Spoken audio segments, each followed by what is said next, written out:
Bueno, tengan buenos días. Prosiguiendo con la parte de la unidad temática que seguimos estudiando, todas aquellas enfermedades que están asociadas al tracto gastrointestinal, hoy nos va a corresponder pues hablarles un poco sobre las intoxicaciones alimentarias. En este caso vamos a mencionar algunas generalidades sobre la temática en cómo pues algunas toxinas producidas por algunas bacterias y también por otro tipo de microorganismos pueden causar cuadros de intoxicación. Dentro de estos cuadros de intoxicación vamos a ver que la mayoría en nuestro medio casi siempre se van a manifestar como cuadros diarreicos, pero hay otros tipos de intoxicación alimentaria los cuales también dan manifestaciones neurológicas, pero esa parte la vamos a ver en la clasificación, pero no la vamos a abordar en esta mañana. Primordialmente nos vamos a detener un poquito sobre aquellas intoxicaciones alimentarias que son causadas por dos agentes bacterianos. Si ustedes se fijan que estamos trabajando con bacterias, ya pasamos la parte de virus, bacterias, solo la clase que nos dio el licenciado Ángel, que era de parásitos, pero esa fue por cuestiones de logística, que para que él nos diera la charla, pues la clase, fue que lo programamos antes que esta temática.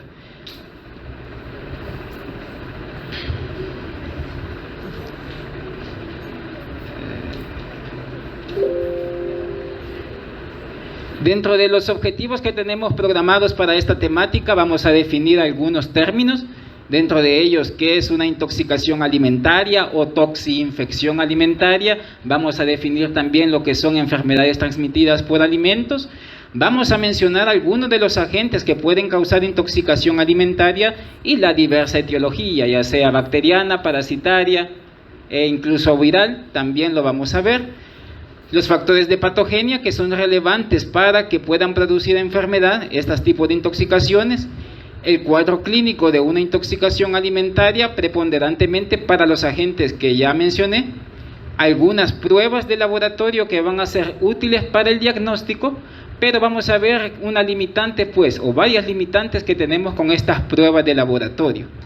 Características epidemiológicas relevantes de este tipo de enfermedad, que ya les mencionaba la compañera, la doctora Rodríguez, de que a veces vemos de menos las situaciones epidemiológicas, pero como médicos es de vital importancia que las reconozcan, ya les mencionaba ella, por cuestiones de nexos epidemiológicos, ¿verdad? Y también tienen que estar sabedores del contexto que está viviendo la situación o situacional el país referente a algún tipo de enfermedad. Vamos a mencionar algunas diferentes acciones en prevención y control pues, de estas enfermedades.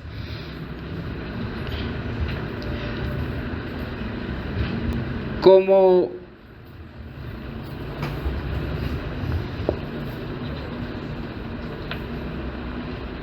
ya pasaron la asistencia. Ya va. Entonces, vamos a ver la terminología que les mencionaba al inicio. Le voy a pasar las diapositivas para que no pierda el tiempo en tomarle foto. Mejor apunten lo que se explica acá y, como dice la compañera, hagan el ejercicio mental de escribir, de escuchar y de leer, ¿verdad? Son 3 ejercicios mentales que pueden hacer para fijar el conocimiento. Entonces, les decía que vamos a estudiar estos 2 términos.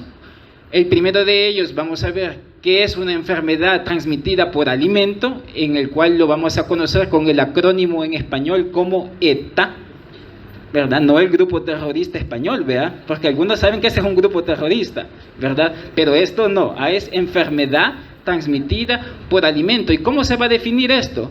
Como un incidente en el que 2 o más personas pueden presentar, fíjense bien, una enfermedad semejante después de haber ingerido un mismo tipo de alimento.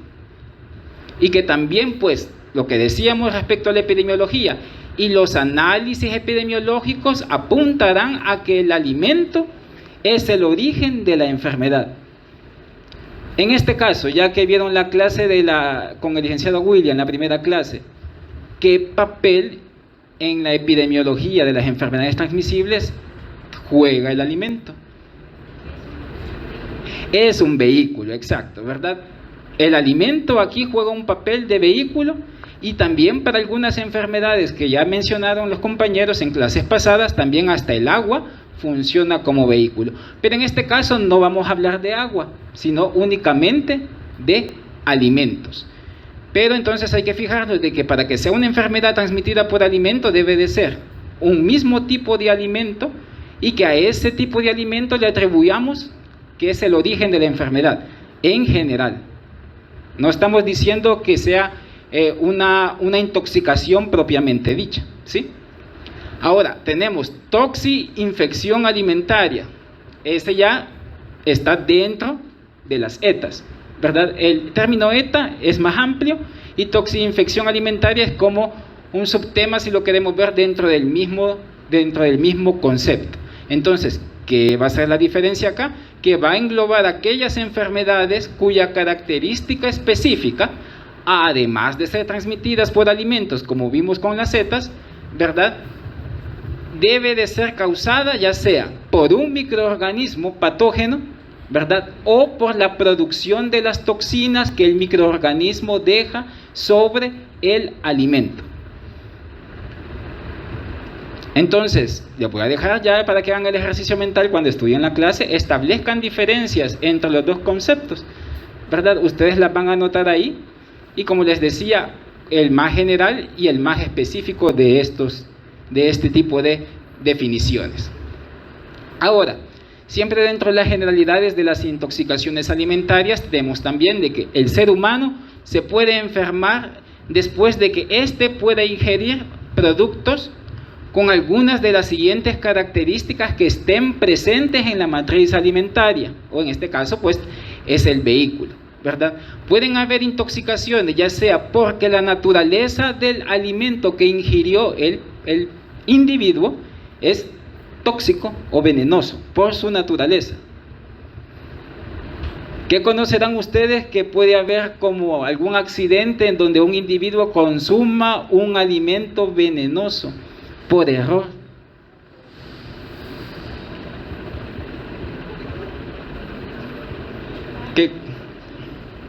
Que sea él, no, bivalvos no, ¿verdad? ¿Qué pasa? Dígame.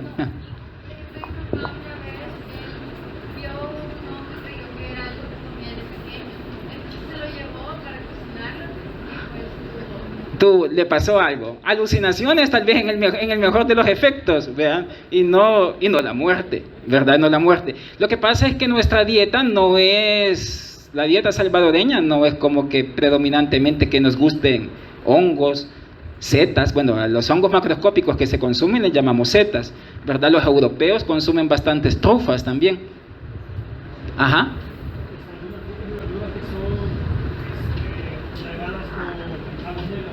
¿Cómo dice?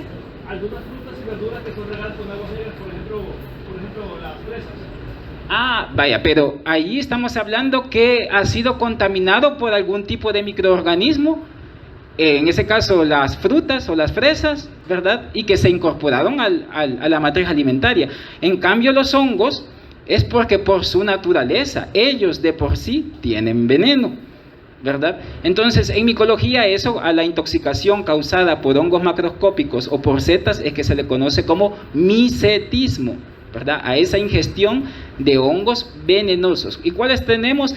Por ejemplo, que está aquí, el rojito, Amanita muscaria, ¿verdad? Que es como de los más tóxicos, y Amanita phalloides también es otro tipo de seta que son altamente tóxicos. Obviamente creo que yo al ver un hongo de esos colores tan llamativos, creo que nadie se atrevería a ingerirlos. Pero por ejemplo, Amanita phalloides sí parece un champiñón. Entonces es blanquecino, es relativamente pequeño, tiene todas las características de que se puede comer, ¿verdad? Pero no nos arriesguemos ante esa situación y pues vayamos a ver a San Pedro antes del tiempo, ¿verdad? Por ingerir una seta que no deberíamos. Otra situación, es la que menciona el compañero, que el alimento se contamine con microorganismos que son patógenos primarios, ¿verdad? O tenemos también acá, o sus productos metabólicos como las toxinas, y vamos a hacer hincapié acá en que decimos toxinas preformadas. ¿Qué se imaginan ustedes cuando decimos que una toxina es preformada?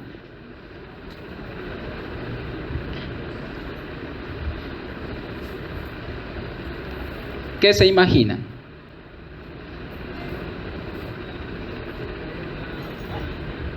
¿Cómo? ¿Que ya no está? Que la bacteria lo sintetizó en el alimento y ahí ya va presente ella al momento de que el individuo vaya a ingerir ese alimento. Por ejemplo, la clase que hemos tenido con la doctora. ¿Quién causa el cuadro propiamente de cólera? Propiamente hablando, es la toxina. ¿Es una toxina preformada? No.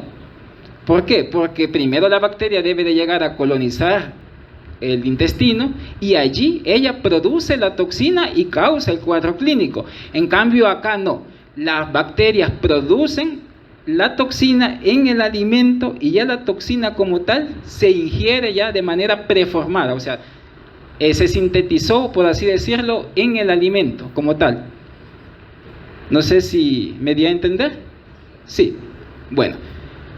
Y también hay otras que causan cuadro clínico, los microorganismos, pero ya ellos, por sus mecanismos de virulencia que ya hemos ido estudiando y no necesariamente por toxinas. Y también tenemos algunos alimentos, fíjense, que pueden ser contaminados con sustancias químicas. Y esto pues puede pasar aquí también en el tercer mundo, por ejemplo, que están fumigando, por ejemplo, plantaciones de lechuga allá en el Valle de Zapotitán, y eso que dice que traducimos verduras, pero realmente aquí no producimos casi nada, todo se compra en Guatemala. Pero digamos, bueno, en Guatemala, los pesticidas los pueden lanzar y fumigar, ¿verdad?, sobre las plantaciones. ¿Y qué puede pasar si lo hacen así, de esa manera? Los pesticidas pueden contaminar el alimento, ¿verdad? En fármacos les han enseñado qué tipo de pesticidas pueden causar problemas. Los organofosforados, ¿verdad? Y los carbamatos también. Imagínense un alimento contaminado con un pesticida que sea organofosforado o un carbamato y no traten a tiempo al paciente con el antídoto, ¿verdad? ¿Qué es? La atropina, cabal. Entonces, ante esa situación el paciente se va a morir. Pero ahí estamos hablando que el alimento ha sido contaminado por una sustancia química. Lo que les decía, las modalidades o las formas en que se pueden presentar una enfermedad transmitida por alimento, tenemos dos. Habíamos dicho, una que se caracteriza por ser una enfermedad de tipo neurológica, que aquí la enfermedad prototipo es el botulismo, que no lo vamos a estudiar acá, va a tener su clase aparte. Y tenemos las otras que son como las más comunes en nuestro medio, que estas enfermedades transmitidas por alimento causan diarrea aguda, ¿verdad? Y desde ya también vayámonos memorizando también el tipo de diarrea el cual es causada por las intoxicaciones alimentarias son diarreas acuosas. Y ya vamos a ver por qué decimos esto a la hora de establecer diagnósticos diferenciales. Siempre siguiendo con la temática, tenemos que también saber, como les decía, establecer algunas diferencias, y en la literatura a veces en inglés se nos crea un poco de confusión a veces con los términos, ¿verdad? Porque imagínense, si vemos esta palabra, no sé si hay bilingües aquí, okay, no sé cómo se pronunciará, si se dirá food poisoning, ¿verdad? Cualquiera pensaba que es envenenamiento por comida, pero en español lo vamos a traducir como intoxicación alimentaria, ¿verdad? Entonces, el término intoxicación alimentaria es un término generalmente usado para describir todas aquellas enfermedades que son causadas por microorganismos y que son transmitidas por alimentos, ¿sí? Las intoxicaciones alimentarias y las infecciones asociadas a los alimentos son cuestiones totalmente diferentes, aunque dice que los síntomas sean similares. ¿Cuál será la diferencia acá entre una y otra?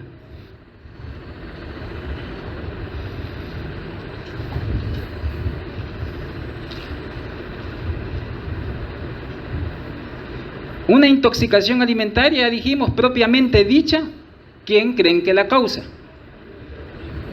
Más que el microorganismo, la toxina preformada, ella es la que causa propiamente hablando la intoxicación alimentaria, ¿verdad?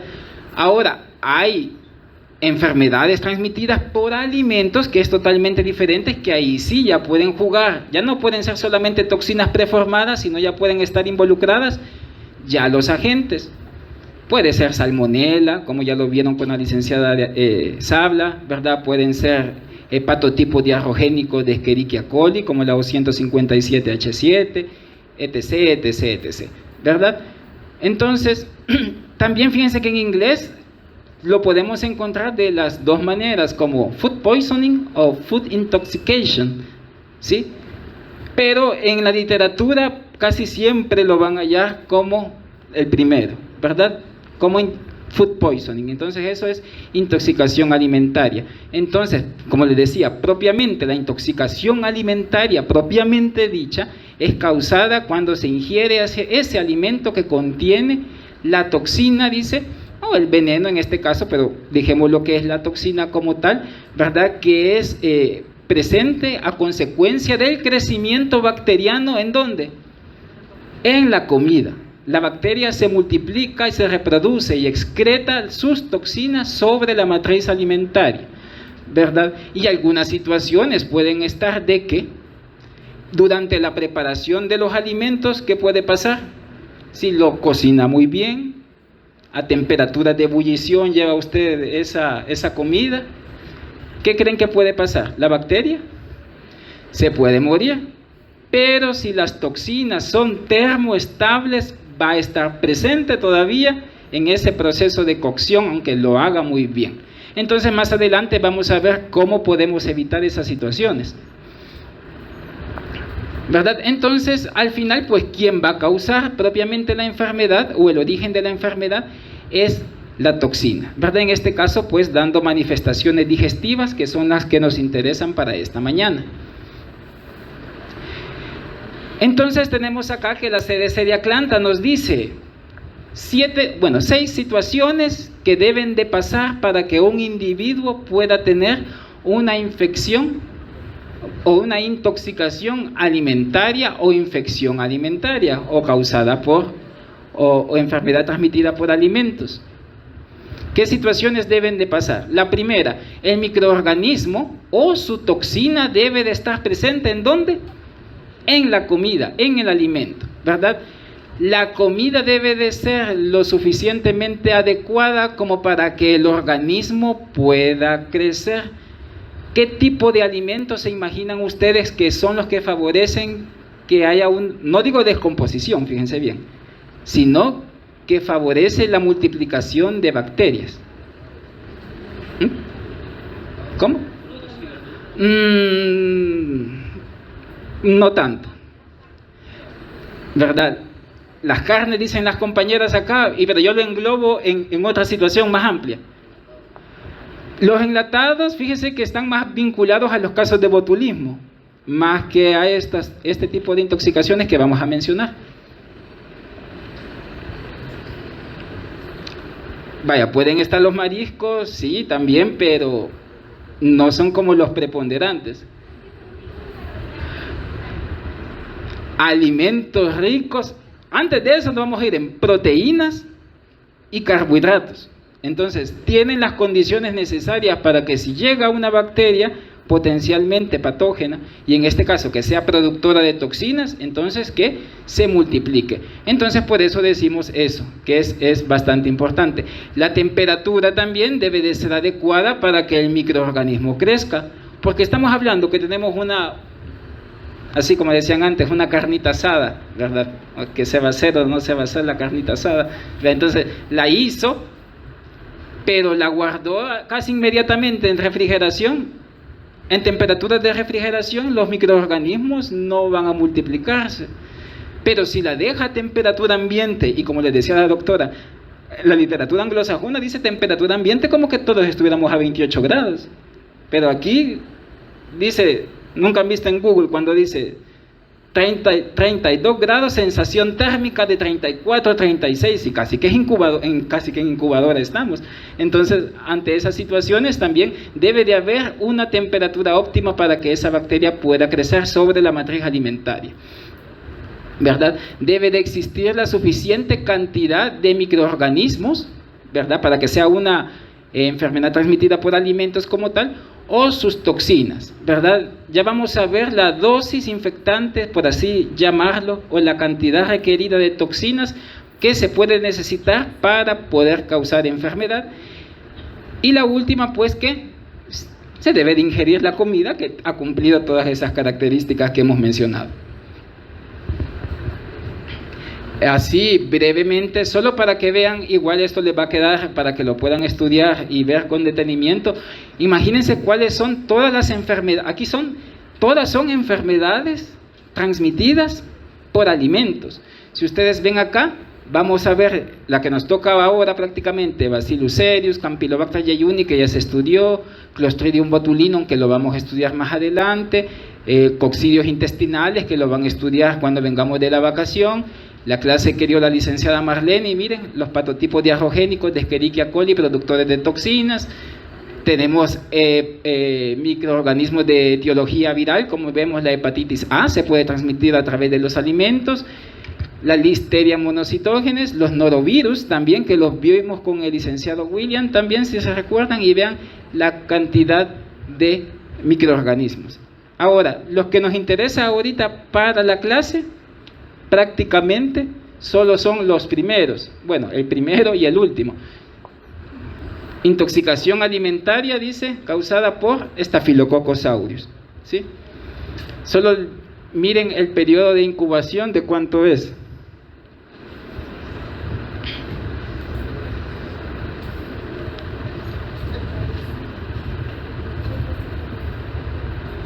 Compárenlo con estos, por ejemplo.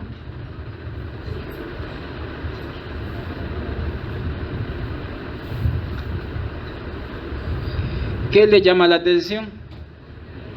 El tiempo, ¿qué pasa? ¿Ah? ¿Verdad? El tiempo el periodo de incubación prácticamente para las intoxicaciones alimentarias, y ya propiamente hablando de las causadas por Staphylococcus aureus y las causadas por Bacillus cereus, son periodos de incubación sumamente cortos, ¿verdad? O sea, las manifestaciones son por la evolución de la enfermedad, como lo vieron con el licenciado William, es de naturaleza aguda, subaguda o crónica.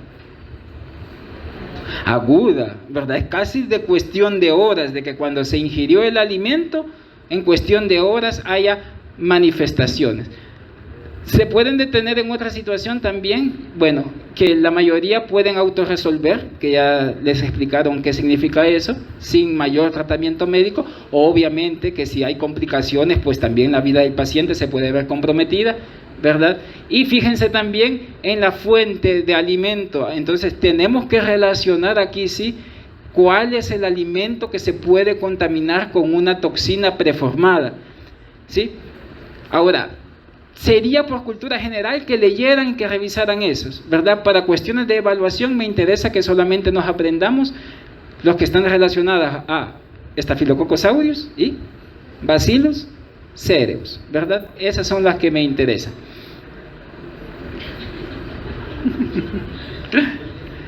Deben de acostumbrarse a leer todo tipo de literatura. La literatura en inglés, la ventaja es que está actualizada, ¿verdad? Es la que está actualizada.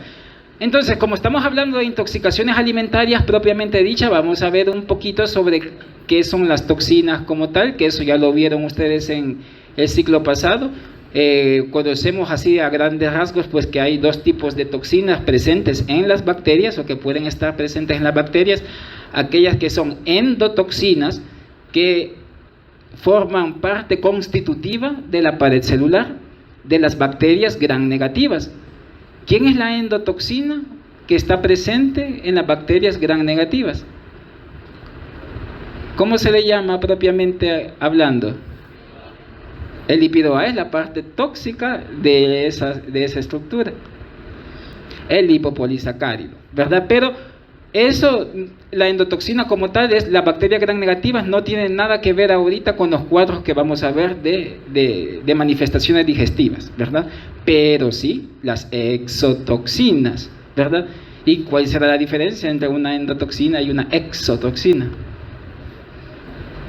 No forma parte de la bacteria. Ajá, ¿y qué más? ¿Qué le dice el nombre? El prefijo exo, que está fuera. Entonces, ¿la bacteria qué hace? La secreta, la libera, la saca al exterior, y por eso se llama exotoxina. Son exotoxinas. Una clasificación bien genérica es que hay enterotoxinas que afectarán estas toxinas. El enterocito, ¿verdad? Tenemos citotoxinas. ¿Qué quiere decir? Que afectan a las células, pero también los enterocitos son células. No tanto así. Las citotoxinas destruyen a la célula, ¿verdad? Entonces, por eso tenemos ahí que en la shigellosis, por ejemplo, algunas toxinas que ella produce, también algunas que están presentes en algunas especies de vibrio, ¿verdad? Y las de Clostridium, por ejemplo, en Clostridium perfringens, esas son citotoxinas y son histotoxinas todavía. Y también hay otras que son neurotoxinas, que se imaginarán, que afectan el sistema nervioso. Solo para que recordemos lo que ha hablado la doctora Andrea sobre la toxina prototipo ampliamente estudiada, Vibrio cólera. No me voy a detener en ello porque ya lo explicó muy bien, hasta toda la estructura y por qué es que se llaman toxinas tipo A, B. Y si no lo pregunta ella, pues yo lo voy a preguntar en algún momento, ¿verdad? Para que lo tengan en mente, porque por algo se los hemos mencionado. Tenemos también acá otras situaciones, fíjense.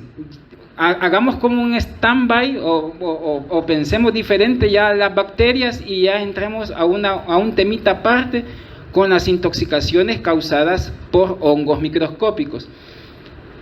Hay situaciones en nuestro medio, más que todo que somos de países calientes, del trópico, ¿verdad? Que las condiciones de almacenamiento para los granos no son las más adecuadas, ¿verdad? Entonces hay situaciones en el que hongos microscópicos pueden producir toxinas, ¿verdad? Y que las va a dejar sobre algunos alimentos.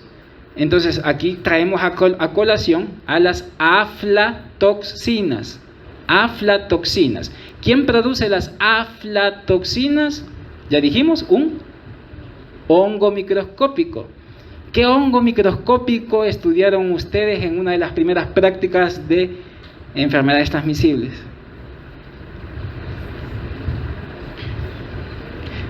Fíjense en el colorcito, ¿no les llama la atención? Este de acá y allá. Así, sí, miren que prácticamente son colonias de hongos sobre el alimento.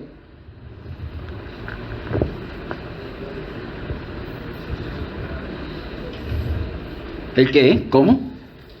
Cistoisosporabeli es un coccidio intestinal, ese es un parásito. Ya es el soufflé de los microorganismos, ¿vean? Ajá. Aspergillus, ¿verdad? Aspergillus flavus, todavía para ser específico. Entonces, hay situaciones en las que Aspergillus flavus puede contaminar algunos alimentos y sobre esos alimentos producir la toxina que se llama aflatoxina. ¿Cuáles aflatoxinas se conocen? Aflatoxina B1, B2, G1 y G2. ¿Verdad? Que esto no es más que un cambio de este metabolito por alguna situación en el hígado, cambia este metabólicamente activo, ¿verdad? Pero, ¿cuál de estas es la más severa? La aflatoxina B1. ¿Y qué causará en el ser humano esa aflatoxina? No es diarrea, fíjense. Es peor si se consume crónicamente esa aflatoxina. Cáncer, hepatocarcinoma, ¿verdad? Entonces, los hepatocarcinomas hay que hacer, imagínense en algún momento ustedes estén en contacto con algún tipo de paciente con diagnóstico de un hepatocarcinoma, hay que averiguar una anamnesis tan profunda que debería de hacerse de ese individuo, porque es que se le desarrolló una neoplasia, ¿verdad? A nivel del hígado. ¿Y qué pasa con este tipo de crecimiento de hongos microscópicos en nuestra cultura, en El Salvador? ¿Ah? Exacto, ¿verdad? Los campesinos, cuando están en los silos y tienen acumulado esos granos en los sacos y ven que hay este crecimiento sobre los granos, fíjense que puede ser en maíz, en sorgo, en trigo también. Entonces, ¿qué va a pasar? Es que está arruinado, quitarle el de encima y dárselo a los pollos, ¿verdad? Y echar a los pobres pollos, después se pueden morir. Es que accidente le dieron a los pollitos, ¿verdad? Y por eso se murieron, intoxicados con esos granos, ¿verdad? Pero que se mueran mejor los pollitos a que se muera uno, ¿verdad? Pero ¿qué pasa? Puede estar sobre la superficie de los granos o sobre la superficie del alimento, pero ¿qué pasa? La toxina ya difundió. Quítale ese pedacito a la naranja, ¿va? Es que está dulcita todavía, no, hombre, comete el otro pedacito. O podemos hacer un jugo, ¿verdad? De esas naranjas.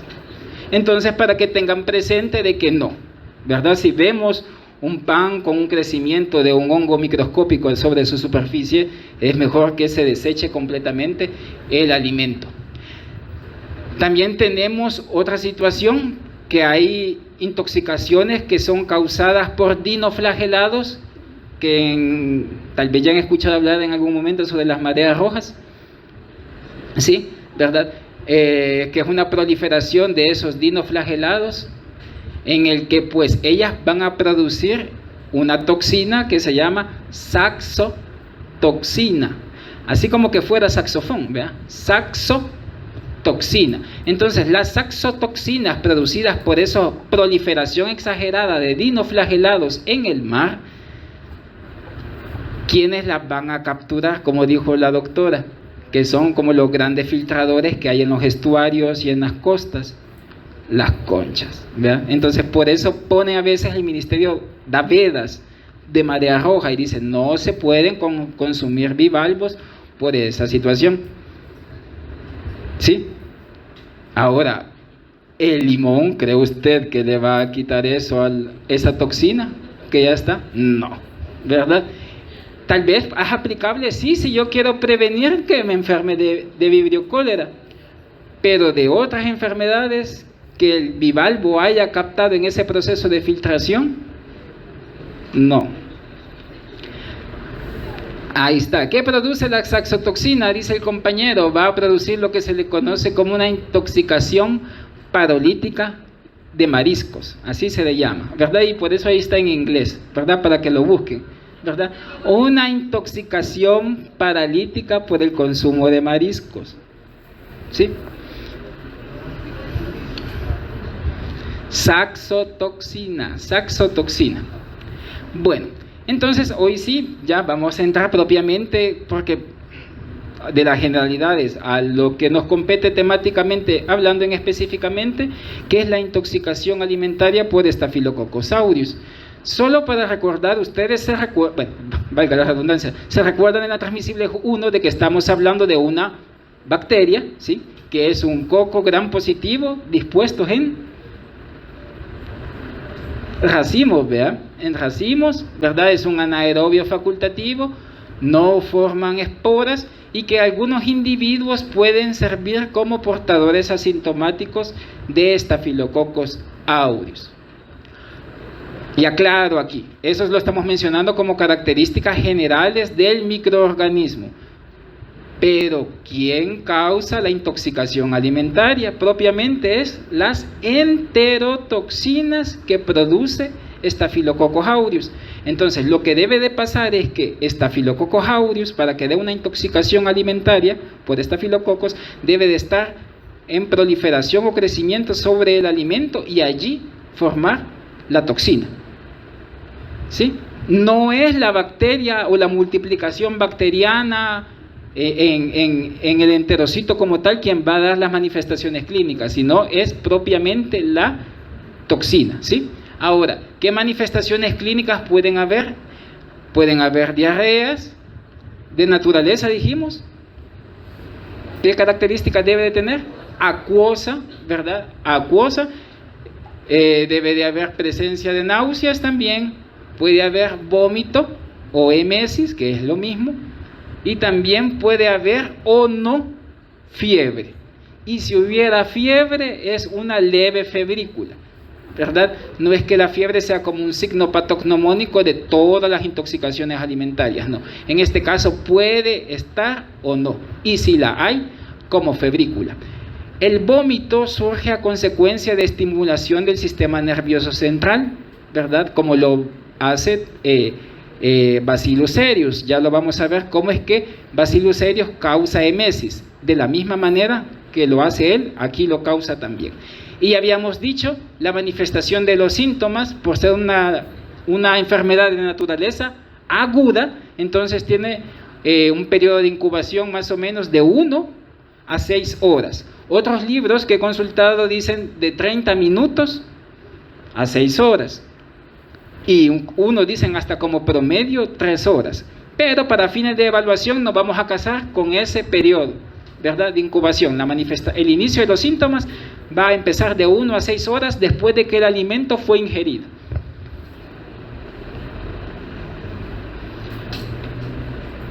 Epidemiológicamente hablando, ¿cuál será la enterotoxina que causa este tipo de intoxicación alimentaria por Staphylococcus aureus? La más prevalente, la enterotoxina A. Las enterotoxinas en los estafilococos se clasifican desde la A hasta la Y, me parece, ¿verdad? En escritura así, en mayúsculas, ¿verdad? En alfabeto latino, ¿verdad? Enterotoxina A es la más frecuente. Y tenemos que, cuando haya algún tipo de intoxicación alimentaria en el que estén incluidos productos lácteos, preponderantemente son la enterotoxina C y D. También tenemos que puede haber, fíjense, una colitis pseudomembranosa estafilocócica. ¿Pero quién la va a causar? La enterotoxina tipo B. Y que agente bacteriano causa también colitis pseudomembranosa. Clostridium difficile. Entonces se tiene que establecer diagnóstico diferencial, ¿verdad? Si es una colitis pseudomembranosa por estafilococos o si es una causada por Clostridium difficile. En nuestro medio es más habitual la de Clostridium difficile, ¿verdad? Un poco más que la de estafilococos.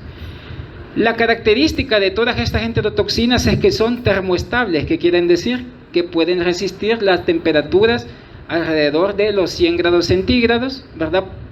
Como les decía, el alimento lo puede cocinar muy bien, la bacteria se puede morir, pero como la toxina es termoestable, resiste el proceso de cocción de los alimentos si se preformó sobre la superficie del alimento. Puede resistir a enzimas gástricas y pancreáticas también, como la tripsina, si ustedes se recuerdan, puede resistir ese tipo de enzimas. Del 30 al 50% de las cepas de Staphylococcus aureus tienen la habilidad de producir la enterotoxina A. Y si ustedes ven la cantidad que se necesita para que sea responsable un cuadro clínico de una gastroenteritis por Staphylococcus aureus, en este caso por su toxina, miren cuánto se necesita. 25, ¿qué dice ahí? Microgramos, ¿verdad? No dice UFC, no dice bacteria por mililitro, ¿verdad? ¿Por qué? Porque no estamos hablando de microorganismos, estamos hablando de cantidad de toxina para que pueda producir las manifestaciones clínicas que ya mencionamos, ¿verdad? Entonces, dentro de la patogenia, ¿verdad? Vamos a ver cómo es que la bacteria o la toxina en este caso pues causa estas manifestaciones clínicas. Primero pues debe de haber un alimento que esté contaminado con Staphylococcus aureus y que sobre ese alimento ya esté sintetizada la toxina, ya esté la toxina preformada, ¿verdad? Que está ahí, la producción de una enterotoxina. Heat stable, me imagino que así se pronuncia. ¿Qué quiere decir? Termoestable, ¿verdad? Entonces, cuando ya se consumió esa enterotoxina termoestable, ¿qué va a pasar? Se tiene que unir a la submucosa, ¿verdad? Y sobre esa submucosa, esta enterotoxina se debe de unir a las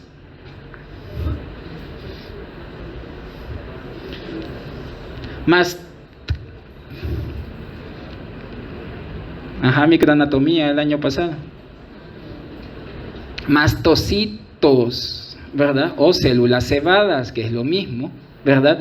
Entonces la enterotoxina se une a los mastocitos o células cebadas que están presentes en la submucosa, ¿verdad? En este caso, submucosa gástrica o del intestino, ¿verdad? Pero más que todo en la submucosa gástrica, porque es la que va a generar aquí, a nivel de aquí del estómago, el vómito, ¿sí? Entonces, ¿qué va a pasar? Estos mastocitos van a empezar a secretar una gran cantidad de, vaya fármaco, 5-HT. ¿Ah? Serotonina, ¿verdad? 5-hidroxitriptamina, ¿verdad? Entonces, aumentan esas concentraciones de serotonina en la submucosa, que se van a unir obviamente a los receptores que están presentes, ¿en dónde? En el nervio vago que está inervando el estómago, ¿verdad? El 10º par craneal es el vago, ¿o no? ¿O es el 12? El 10 es, ¿verdad? El vago. Ajá, entonces va a estimular esas cantidades de serotonina, van a estimular ese nervio vago, ¿verdad? Y ese como, ¿a dónde se origina el nervio vago?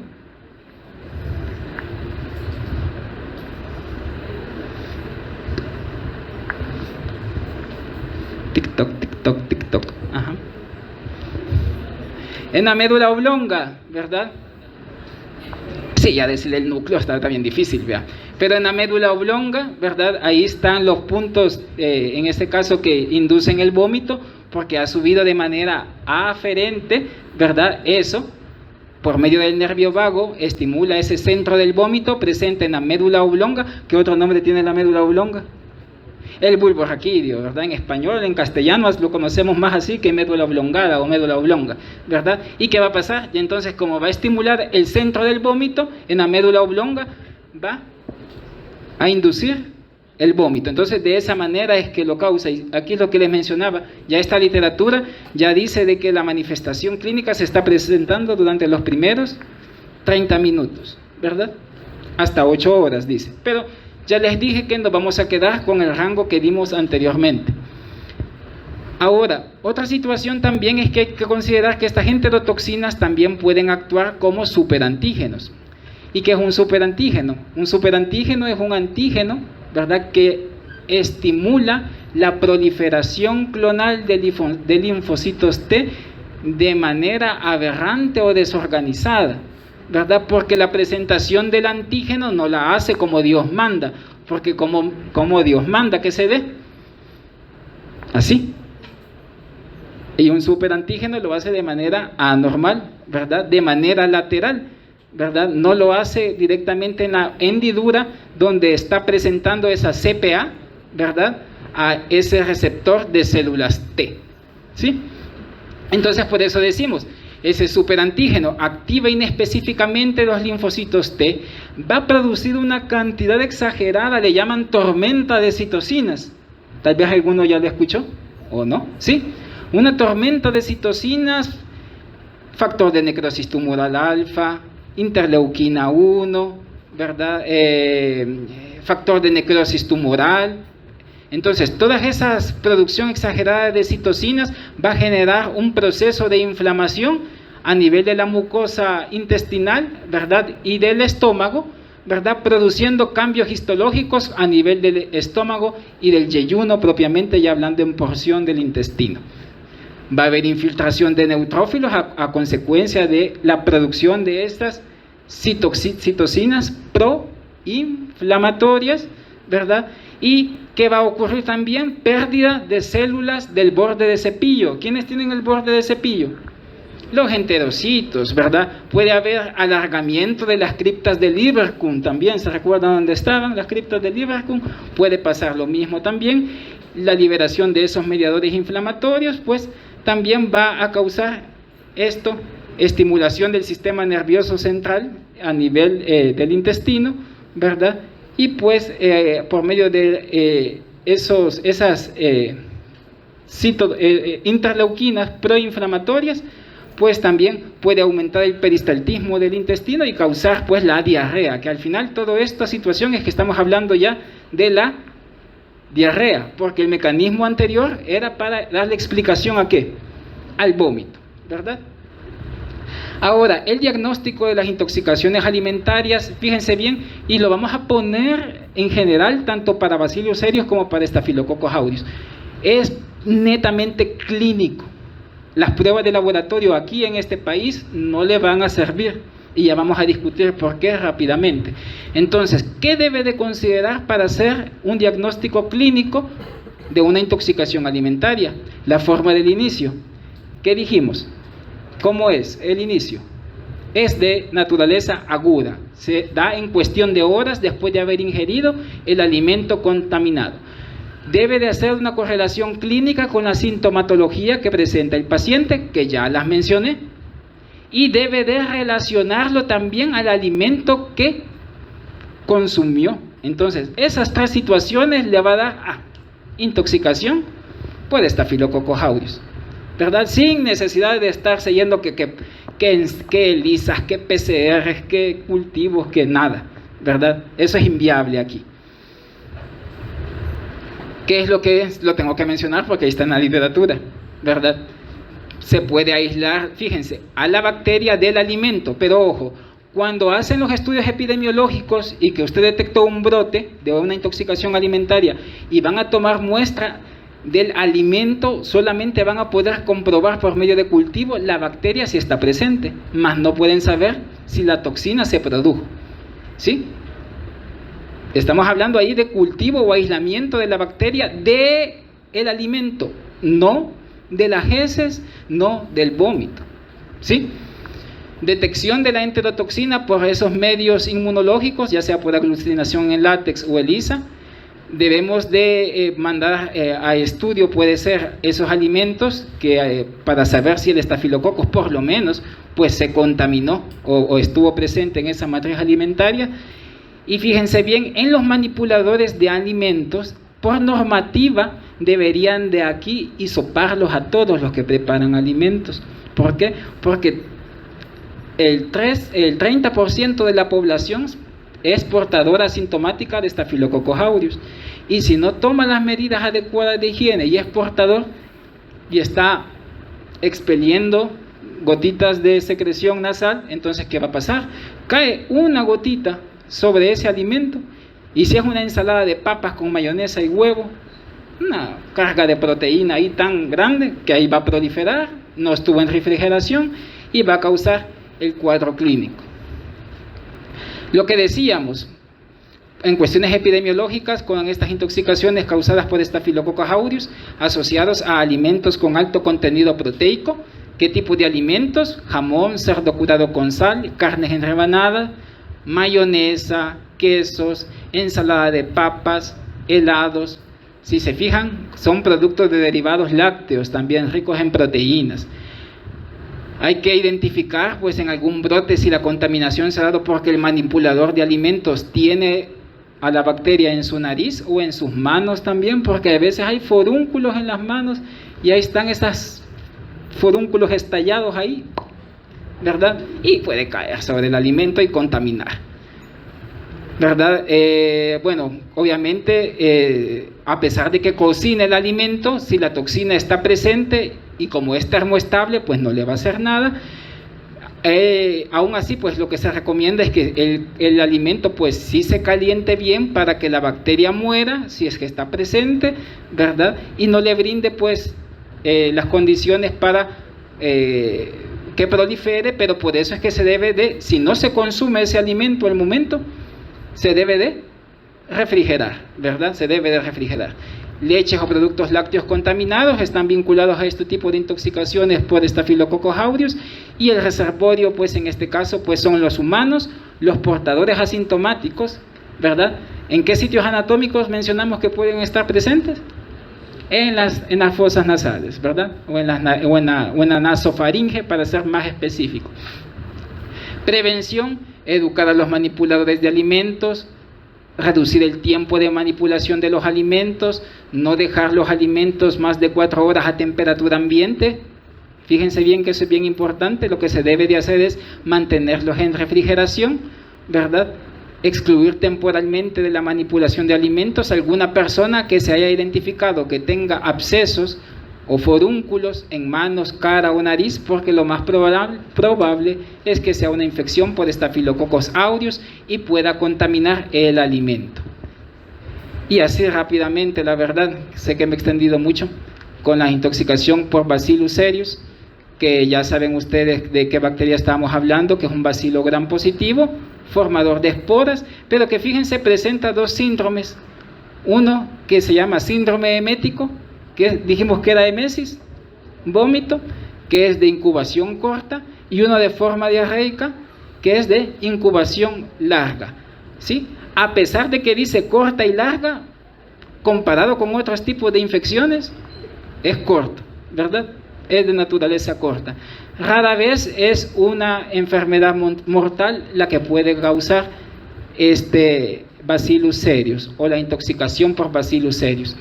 En la forma emética, pues obviamente ¿quién va a preponderar como síntoma o como signo, mejor dicho?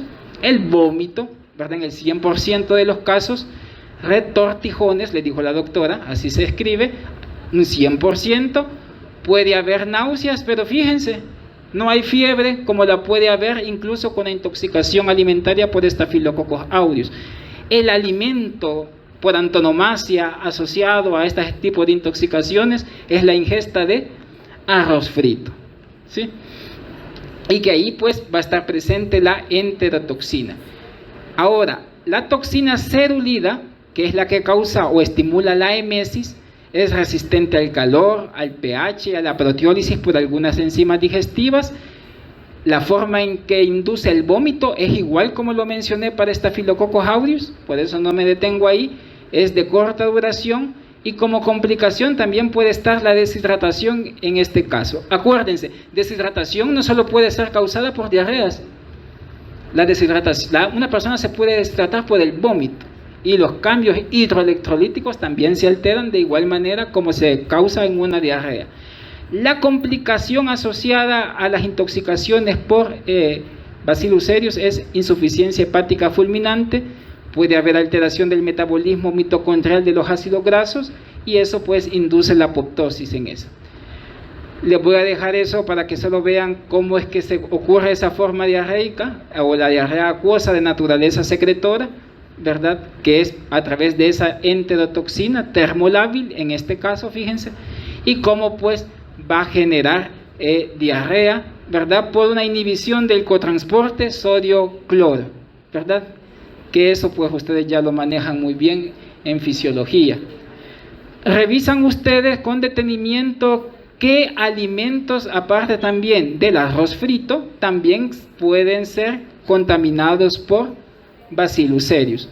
Y en la forma diarreica, obviamente la manifestación clínica preponderante va a ser la diarrea, seguido por dolor de tipo cólico en el abdomen, ¿verdad? Y habíamos dicho que también no va a haber fiebre en este tipo de intoxicaciones. La enfermedad puede autorresolver dentro de las 24 a 36 horas, y al igual que las otras diarreas que se han mencionado, hay que tener en mente la deshidratación. Les voy a dejar para que revisen esto del diagnóstico de laboratorio, pero igual que la anterior. El diagnóstico es, aquí en nuestro medio, de este tipo de intoxicaciones, es clínico. Así, ¿y qué vamos a tomar en cuenta? Los criterios que vimos en la diapositiva, donde estaban las 3 flechitas, ¿verdad? Para que se pueda hacer. Como les va a quedar el cuadro, ya les dije, vean a qué alimentos, aparte del arroz frito, es que se pueden contaminar con este tipo de bacteria. El hábitat de la bacteria, cuando está de vida libre, por así llamarlo, ¿a dónde puede estar presente? Fíjense, no hay una transmisión tampoco de persona a persona, tampoco igual como en la anterior con Staphylococcus aureus, y la enfermedad tiende a ser más grave en pacientes pues inmunocomprometidos. Las medidas de prevención, que son muy similares a las que se manejaron para Staphylococcus aureus, las revisan con detenimiento, ¿verdad?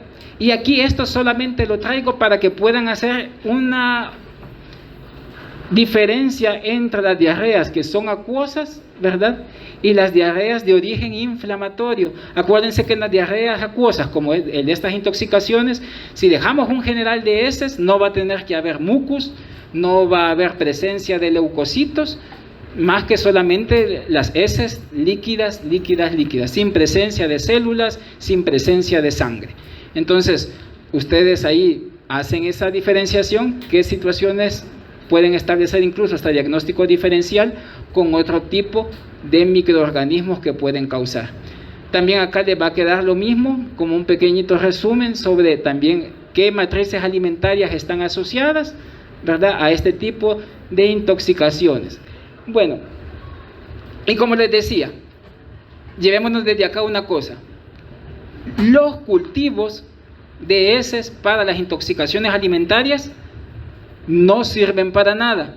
¿Por qué no me van a servir para nada? Porque la que causa la infección o la enfermedad, mejor dicho, es la toxina. Me interesaría saber si la toxina está presente en la materia fecal o en el vómito incluso, pero los cultivos no.